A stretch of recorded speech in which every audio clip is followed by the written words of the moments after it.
Station, this is Houston. Are you ready for the event? Houston, this is Station. I'm ready. U.S. Army Recruiting Command, this is Mission Control Houston. Please call Station for a voice check. Station, this is Brigadier General Patrick Michaelis with the United States Army's Recruiting Command. How do you hear me? General Michaelis, I have you loud and clear. Welcome aboard the International Space Station. What a great day. Good morning, Colonel Morgan. We are excited to connect with you from Space Center, Houston. We got 25 future U.S. soldiers here in the audience, full of family, friends, and veterans and supporters, as well as your fellow Army astronaut, Lieutenant Colonel Frank Rubio, and your lovely wife, Stacy. We also have more than 150 locations from coast to coast tuning in with nearly 1,000 future service members ready to be part of the first ever nationwide Oath of Enlistment historic event with you. Before we get started, can you tell us a little bit about yourself?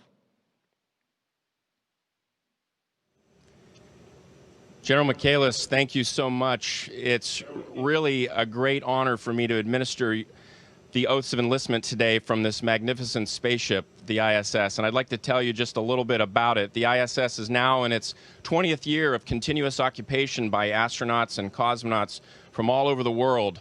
We're a crew of 3 right now. A couple weeks ago, we were a crew of 6, and a couple months before that, we even had as many as 9 on board. We're in orbit 250 miles above the Earth and traveling at over 17,000 miles an hour, which means that we make a trip around the Earth every 90 minutes. And I just checked. We were out over the Pacific Ocean. By the end of this conversation we're having today, I'll be over the United States. We'll make 16 orbits of the Earth in a single day. Over the course of my time up here, our crew will conduct nearly 300 different science experiments. We maintain the space station. We've done multiple spacewalks. But before I took this 9-month journey to space as an astronaut, I was a soldier first. I made the decision when I was 18 years old to raise my right hand, just like you're about to. I am still a soldier. I'm just serving in space on the ultimate high ground. I'm here as a direct result of the incredible opportunities I had in the Army, and I'm a soldier through and through.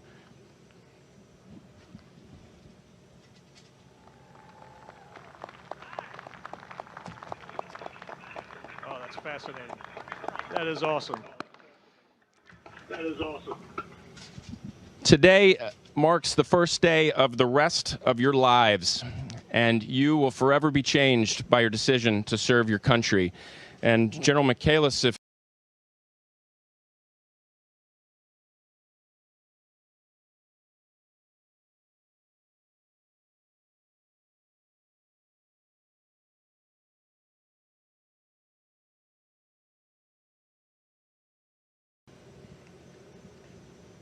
And ladies and gentlemen, please direct your attention to the future military members in the room as I administer the oath of enlistment. These service members from across the nation are enlisting and affirming their commitment to serve in the United States Army, the Army Reserve, and other branches of the armed services. Future soldiers, sailors, airmen, and Marines, please raise your right hand and repeat after me. I state your name. Do solemnly swear that I will support and defend the Constitution of the United States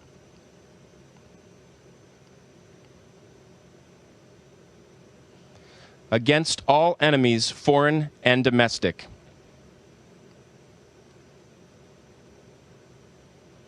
that I will bear true faith and allegiance to the same,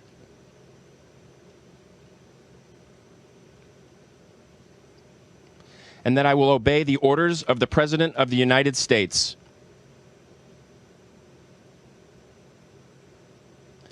and the orders of the officers appointed over me.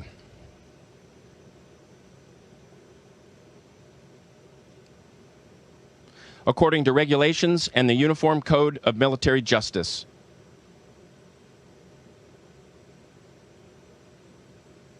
So help me God.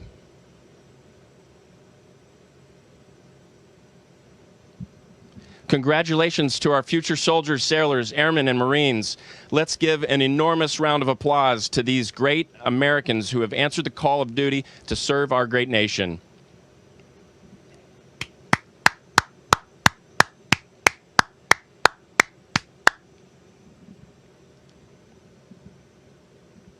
Colonel Morgan, I think that in the 30 years that I've had in service, that's probably the most amazing thing I've ever seen, and I thank you very much for that. So we've got a series of questions for you in your time that you're up there. So the first question, I'd like to invite future soldier Amber Cabina, a fellow Texas A&M graduate, to ask her question.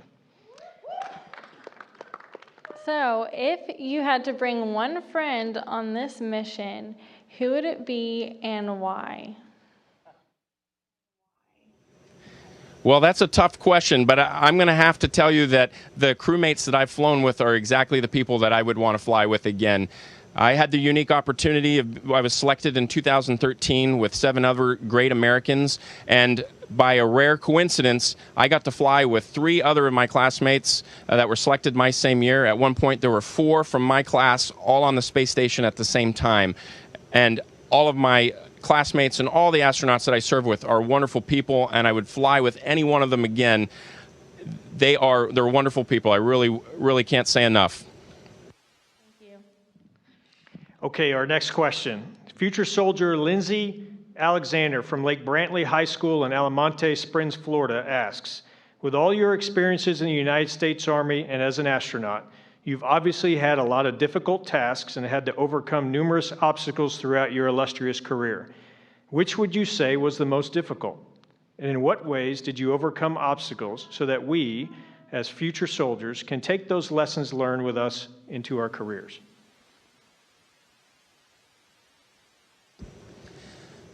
You know, it'd be hard to identify just one. I think it's been a lot of little obstacles all along the way. And I would say that, especially to soldiers, sailors, airmen, and Marines that are getting ready to go off to boot camp, all things that are worth doing are hard. And as you set off on this journey, you will at some time hear that voice in your head that tells you, maybe this isn't for you. Hey, you should quit now. There's so many other more comfortable ways to go about life than this. And that is your signal that what you're doing is worth doing. And you will hear that, and you just need to suppress that and drive on. I experienced that multiple times in my career, and it's turned out to be extremely rewarding. I can't stress that enough. Things that are worth doing are difficult. So the next question for you, future soldier Ryan Rumke from Hamilton, Ohio asks, what are the qualifications for becoming an astronaut? Well, we got to review that just recently because we've recently made an announcement that we're going to select another class here in about 18 months, and the announcement will go out here shortly in the next couple of days, or the announcement's gone out and the window is open. It requires a STEM background, science or an engineering degree at the master's degree level. So, if that's your goal, then pursuing your education is the most important thing. And the qualifications for being an astronaut are not much beyond that. There are bare minimum qualifications because we need people from all sorts of different backgrounds. Okay. Sir, next question for you. Future soldier Cody Kolar from Cal Allen High School in Corpus Christi, Texas asks, why did you choose the Army over the other branches? Well, probably a lot like many.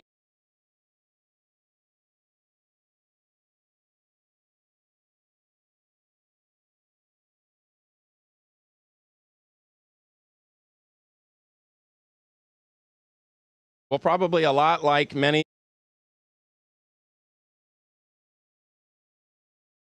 Being an astronaut are not much beyond that. There are bare minimum qualifications because we need people from all sorts of different backgrounds.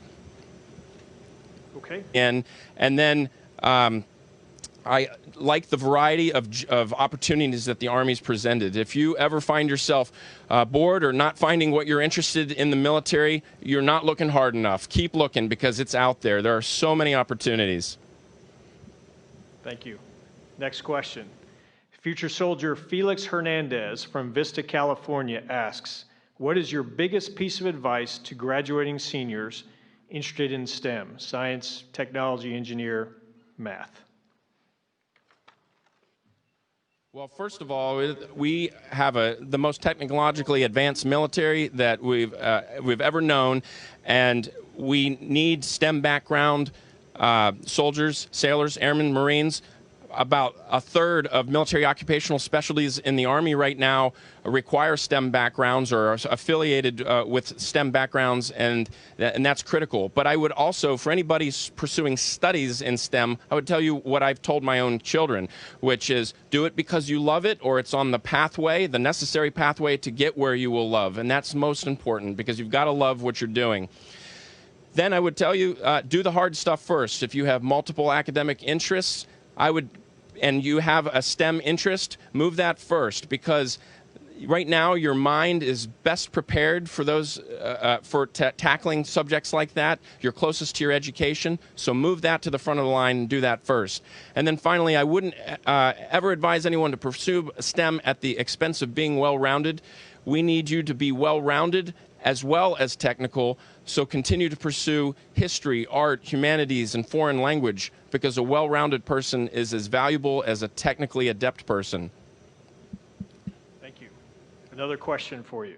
Future soldier Matthew Coffey from Fort Walton Beach, Florida asks, what is the most surprising thing about being in space that you've learned? Well, I would say that it was surprising that, you know, when you see our social media and stuff, you see that it always looks like we're having a good time, and that is true. We are often having a good time, but it's also very difficult. There have been times where it has been very stressful and things have been difficult. I miss my family, and all those things are, you know, that's the reality of just like a military deployment. When you're separated from your loved ones, that adds stress, and that can be difficult. But at the end, there's a reunion, and it'll all be worth it. One other question for you. Future soldier Caitlin McMullins from Newark, Ohio asks, what was, if any, the biggest setback you've experienced during your entire career, and how did it shape you to be the person you are today?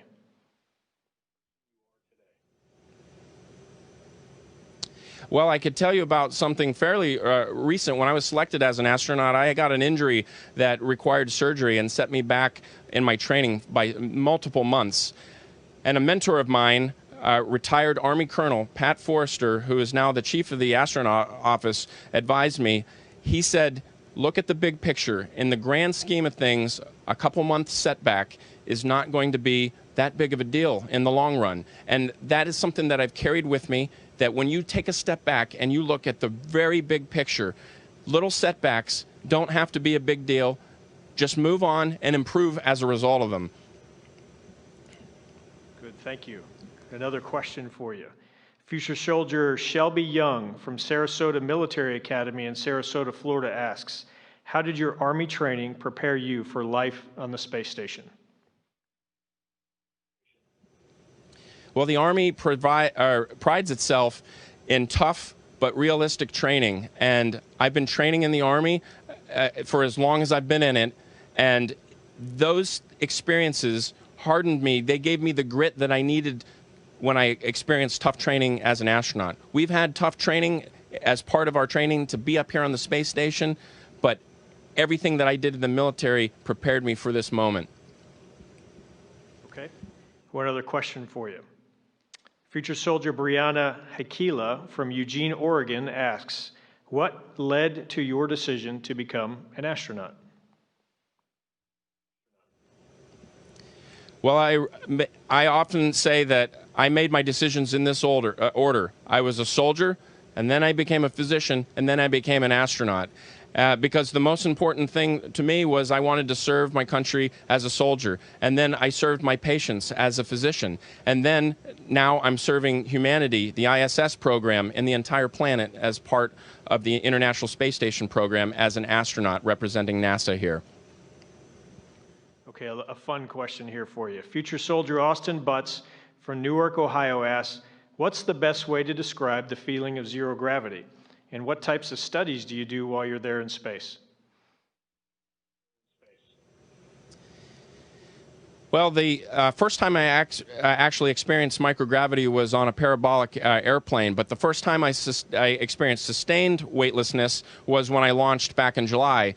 And then the moment that our rocket engine cut off and we feel microgravity permanently, and I haven't felt gravity since July 20th, that moment, instant, I would have felt like if somebody had not told me, I would have been convinced I was hanging upside down in the straps in my seat. I was just suspended there. I felt like I was upside down, and I had that sensation for the first couple of days of just feeling a little bit disoriented all the time. But the body is extremely adaptable, and within a couple of days, certainly within a couple of weeks, it all starts to feel very normal, and this just feels very natural to me now. Okay. Future soldier Bradley Everhart from the Winston-Salem State University in Winston-Salem, North Carolina asks, what's the biggest thing you've learned during your career about leadership?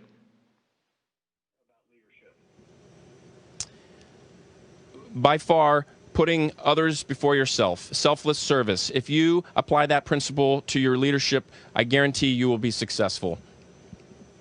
Morgan, thank you very much. It has been a true honor and a pleasure to spend this time with you on behalf of the 1,000 future soldiers and service members at the 150 locations. Thank you for your comments today. We've run out of time, and I'll turn it over to you, sir, for closing comments. Absolutely. Thank you, sir. All of you have started an exciting journey that begins today, and I am so proud of you and your decision to serve and humbled to be able to share this experience with you. This will certainly be one of the greatest memories of my time here, 9 months on the space station. This was going to be at the right at the top, and probably for my entire career. Just really was fantastic to be with you. Thank you to everyone who participated today and made it all possible. NASA, the Space Center Houston, U.S. Army Recruiting Command, and Army Space and Missile Defense Command. I'd like to give a quick shout out to some of the other participating locations across the country, like Hauppauge High School in Hauppauge, New York, Antelope Valley High School in Lancaster, California, and Clarksville High School in Clarksville, Tennessee. And I just have a couple more things to show you.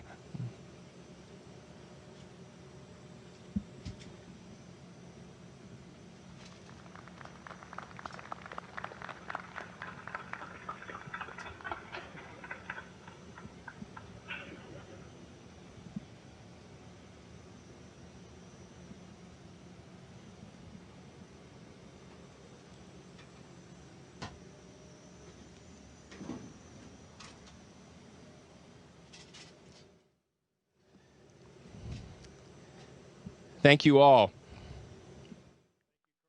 Station, this is Houston ACR. The Health and Safety Review as we countdown to 20 continuous years of human breathing and working on the International Space Station. Thank you. Thank you to all the participants from the U.S. Army Recruiting Command. Station, we are now resuming operational audio communications. How was that? Was that awesome?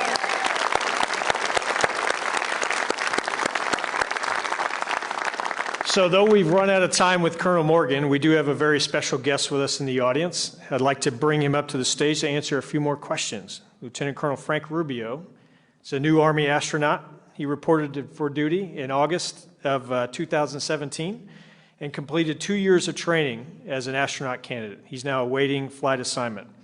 As an Army officer, he's been a UH-60 Black Hawk helicopter pilot and is also board-certified family physician and flight surgeon. So we've got about 10 minutes of questions with you today, sir. From folks in the audience here, please raise your hand if you've got a question you'd like to ask. Don't be scared. I know you guys were all... There we go. All right, come on down here. Oh, yep. Oh. Come down here.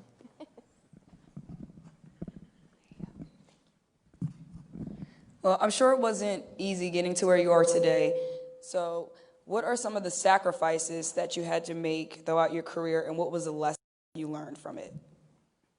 Sure, that's a great question. So first of all, let me say Good morning, and thank you guys. You've got mail. Congratulations. Thank you for letting me be a part of this. This is really very special for me, and I know you've now seen a bunch of old soldiers talking to you guys, but really this is about you guys and your families.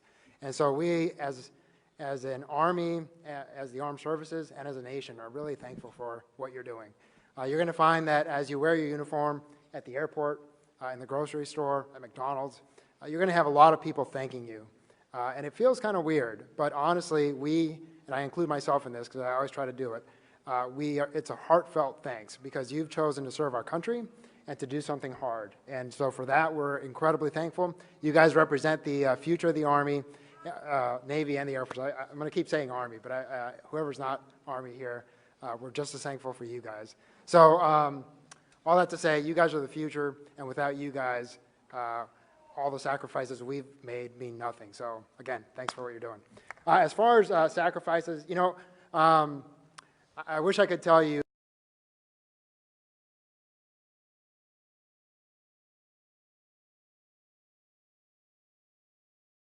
very difficult, and there are going to be times, like Drew said, where you're going to say, "Why am I doing this? I could be at home, you know, on the couch, drinking a beer." And the reason you're doing this is because it's going to make you a better person, and it's going to make you a person of character, and we're going to shape you into somebody that can do hard things and do them really well. I would say my hardest things to do has been by my family. As Stacy can attest, the people who love you the most also tend to be the ones that sacrifice the most.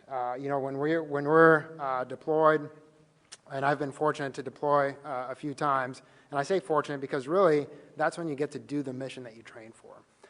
Unfortunately, you will see people injured. You will see others that don't make it back, and that's the downside of it.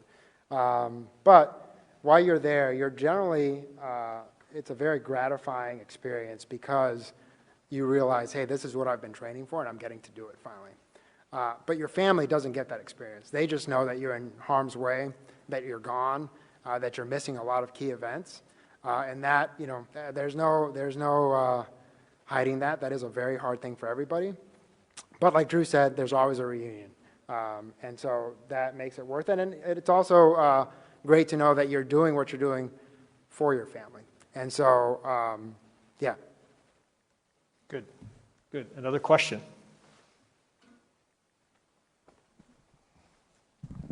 How competitive is it being an Army astronaut? Well, you know, it is very competitive. Again, unfortunately, and I always have a hard time answering this because it makes it sound like I'm bragging, but the reality is, mathematically, it's just almost an infinitesimally small chance of getting selected. And those of us that were selected, it wasn't necessarily because we were, you know, the 0.1% or whatever it was. It just happens to be that we are who NASA needed for the mission. But there's a lot of incredible people that try out for the program and don't get selected. One of the most satisfying things for me when I was going through the assessment was getting just to meet other people. And unfortunately, you know, sometimes the public perception is, hey, our country's going downhill, hey, it's not doing, but really, when you go through processes like these and you are around other people, you really, there are some amazing Americans out there. And so just getting to work with those people was really a great experience. So yeah, it is selective, as will be other things. You know, you guys are going to have opportunities to go to airborne school, air assault school, go be a ranger, go, you know, whatever. The Army is an endless opportunity. And so all those things are challenging, and there's lots of people that want to do those things, and a lot of it comes down to who just has the grit to not quit. You'll be surprised how it's often not about being the best, it's just about not quitting and giving it your best. Good answer. Who else?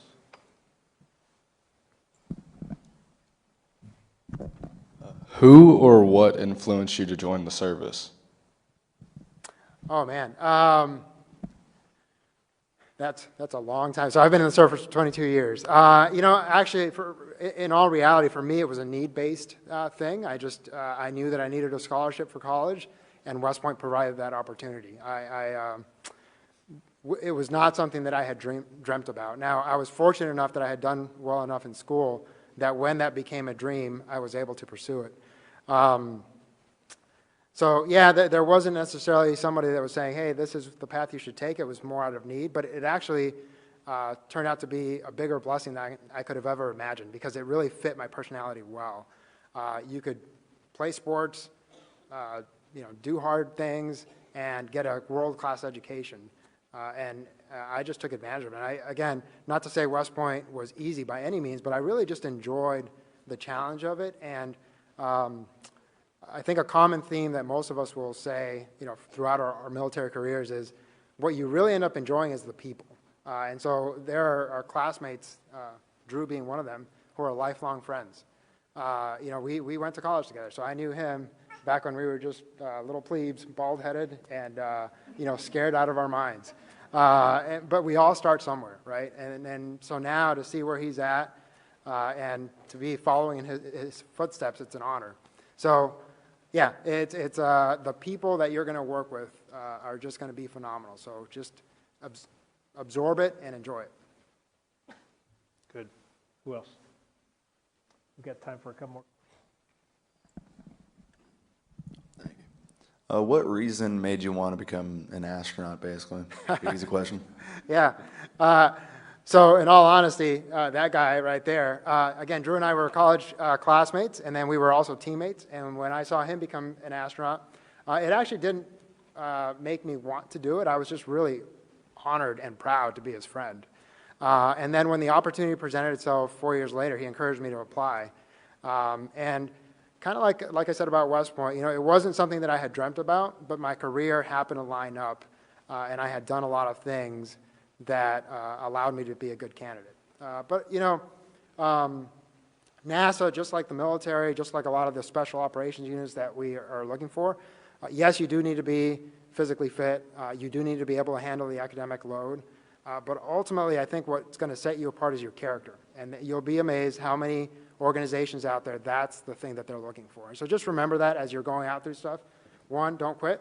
And two, your character matters probably more than anything else. Good. Please, ma'am. What did you learn about yourself or other people? Did you? What did I learn, or where? What did you learn? Oh boy. Again, the Army is just full of opportunities. One of the best opportunities is that you do get to know yourself very well. You do get to know where your breaking point is. Again, you're looking at a general and 2 astronauts. You might be like, wow, these guys. We've all failed. At some point in our careers, all of us have fallen flat on our face and just failed. There's no sugarcoating it. But part of that character thing is, are you able to pick yourself up, learn from it? Hopefully, you'll have leaders that give you a second chance, and it's in that second chance that your true character shows. Right? It's okay to mess up the first time, not okay to mess up that second time. So, can you learn from your mistakes and make yourself better? But don't be afraid to fail. And I think that's probably one of the pressures as a young kid that I always felt is I have to be perfect or I have to be the best. When in reality, there is no such thing. There is nobody who's perfect or who's the best at everything. You just have to learn as you go, and you have to get better as you go. My one advice to you guys in your careers is just do your best at the simple things. You'll be amazed how just being on time, having your uniform look squared away, and being reliable, as simple as those things are, they're going to make you stand out. And so if you do those simple things well, you're going to get opportunities to do harder and harder and bigger and better things, and you'll get your chance to shine. So just focus on the little things. Don't worry about the long picture. And if you only serve for 2 or 4 years, that's awesome. We are just as thankful for those of you who will serve for 2 years as those of you who will serve for 20 years. Hey, let's give Lieutenant Colonel Rubio a round of applause.